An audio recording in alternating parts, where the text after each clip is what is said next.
Au-dessus des vieux volcans glissent des ailes sous le tapis du vent. Voyage, voyage, éternellement.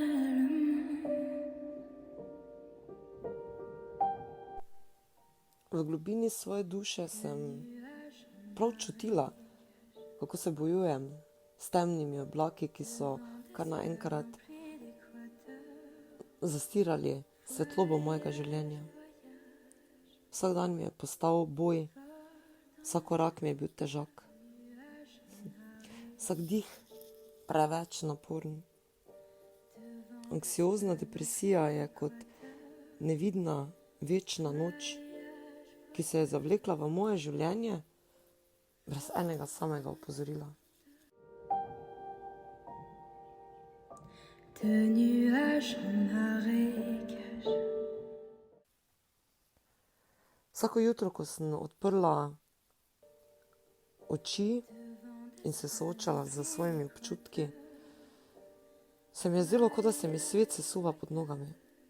Srce mi je razbijalo kot nekemu divjemu konju, medtem pa so se mi misli vrtinčale v glavi, ne vem, kot neki najhujši razburkan ocean. Vsak dan je postal bitka, a se vseeno nisem hotela vdati.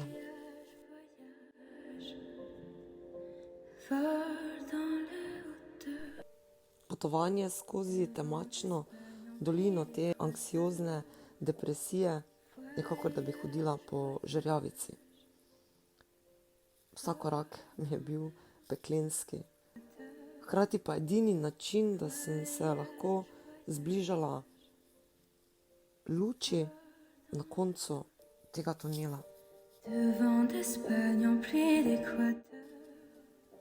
Srečala sem ljudi, ki so me razumeli, ki so mi pomagali najti drobce upanja v temi.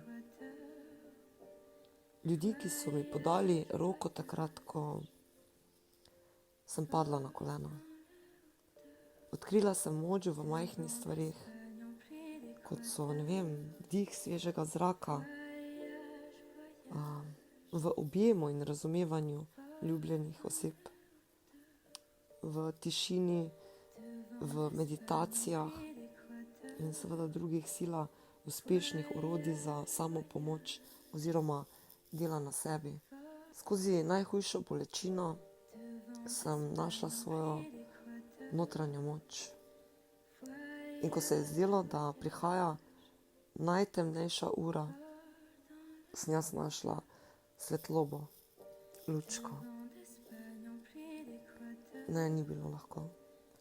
Vsak dan mi je bilo potrebno znova in znova se boriti, vendar je vsak dan prinašal tudi tiste drobce upanja. Spoznala sem, da je moje življenje vredno tega boja, da je vredno premagati ovire, katere sem imela. Na tem dolgem, vijugastem potovanju sem se začela dvigovati kot Feniks iz lastnega pepela. Sedaj sem razsvetljena, močna in pripravljena deliti svojo zgodbo z drugimi, ki se prav tako spopadajo s podobnimi izzivi.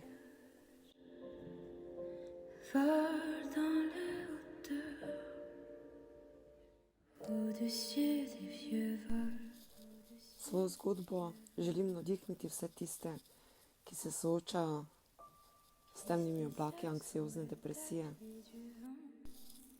Moja zgodba ni le zgodba o preživetju, temveč o moči, upanju in ljubezni. To je zgodba, ki nas vse lahko spomni, da tudi v najtemnejših časih lahko najdemo svetlobo. Nismo sami. Voyage, voyage, vol dans le